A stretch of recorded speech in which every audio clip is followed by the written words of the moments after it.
Getting started with the OPC Data Logger. The project wizard is the easiest way to set up the OPC Data Logger for the first time. Before we get started, we want to keep some things in mind. What is our data source? Or, what OPC server will we be collecting from? Where do we want to log our data? This will be our data storage. Finally, we want to know how we want our data presented. In this example, I will be using Top Server 5 as my OPC server. I will log data into a text file and use the detail presentation to log the value, quality, and timestamp of my tags.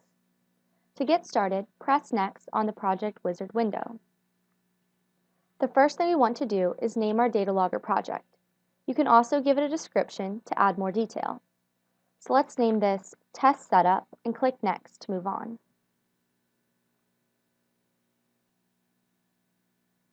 In this step, we'll be adding a new data collector.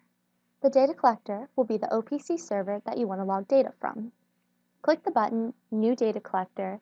This will open up the wizard. Then we can click Next to get started. First, we will want to choose the type of data collector we want to use. The OPC Data Logger supports OPC Data Access, or OPC DA, and OPC Unified Architecture, or OPC UA. For today's example, we will be using OPC DA. Let's select that and click Next. Now we can give the collector a friendly name.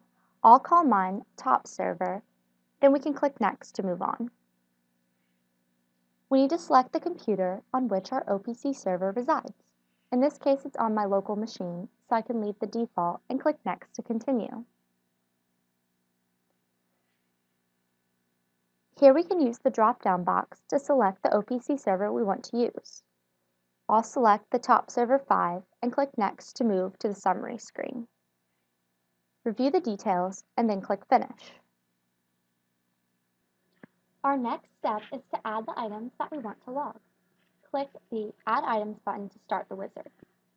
This section will help us create a group where we can specify a name and import items directly from the data source or by using a CSV file.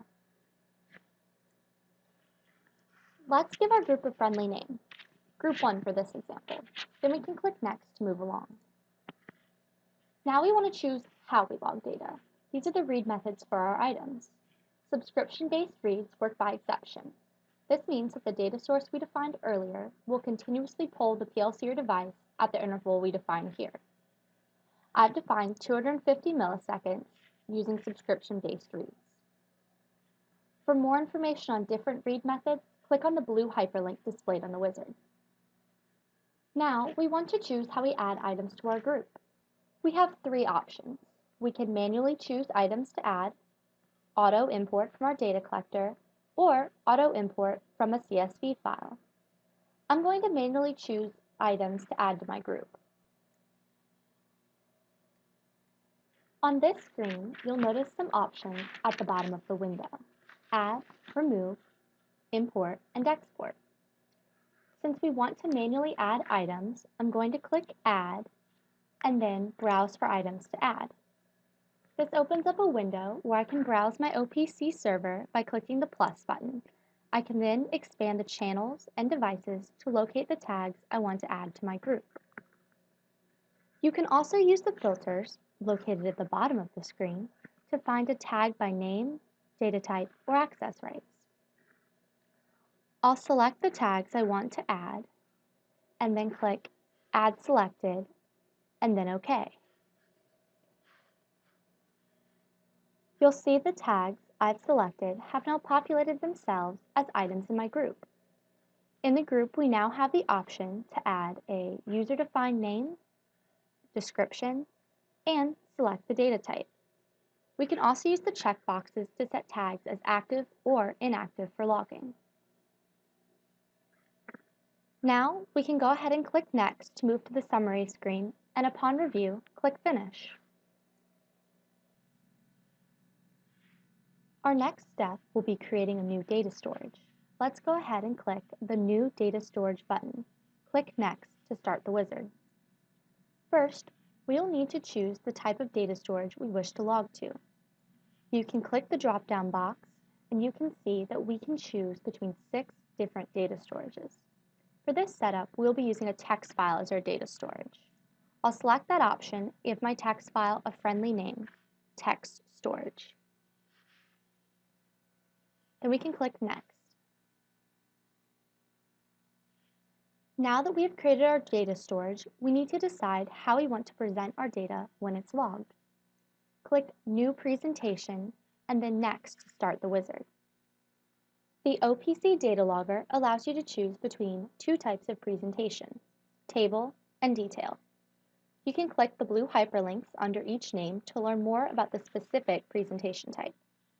I'm going to choose Detail mode.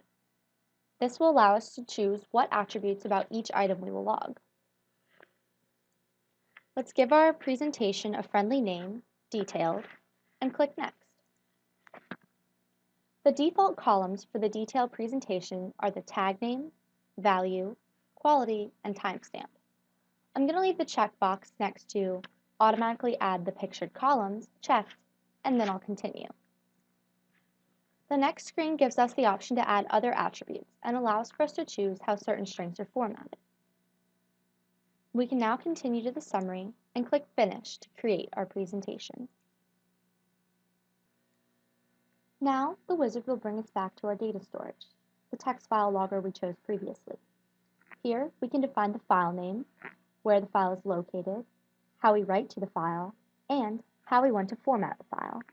By default, the OPC Data Logger will create the text file in a predefined folder. The C drive, Program Files 86, Software Toolbox, OPC Data Logger, Text Logs. You can easily change where the text file is created by clicking Browse and defining a new location, as well as a new file name. I will leave the text file location as default, but I highly recommend checking the Open File in Shared Mode box. This will allow you to view your data without stopping the data logger runtime or closing the text file. I'm going to leave the rest of the options at their default state and click Next. I can review the summary and then click Finish. Now we have completed all aspects of creating our project, so we can click Finish for the project to finish completing. You can always make changes to your data logger project by using the tree and right-clicking on a predefined item.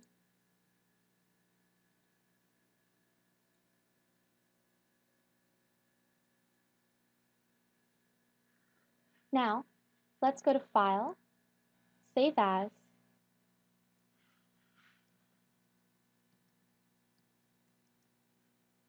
I'll give my file a name and click Save. Now that we have created our data logger project, we can perform a test run to ensure logging happens as expected. Select Test Run from the toolbar. The confirmation screen then appears. This is to inform you that the test run will complete real logging. We can click Confirm All and then OK. Now we'll see that our test run has started. You've got a couple options. You can either allow the timer to finish, or we can click Stop Test when we feel that the data's been logged. I'll go ahead and click Stop Test. Now, let's open up our text file to see our data. I'm going to right-click Text Storage, click Properties, and then this convenient Open File button. We can see that it logged 4 tags, just as we've defined in our group. For support, FAQs, or more information, please visit support.softwaretoolbox.com.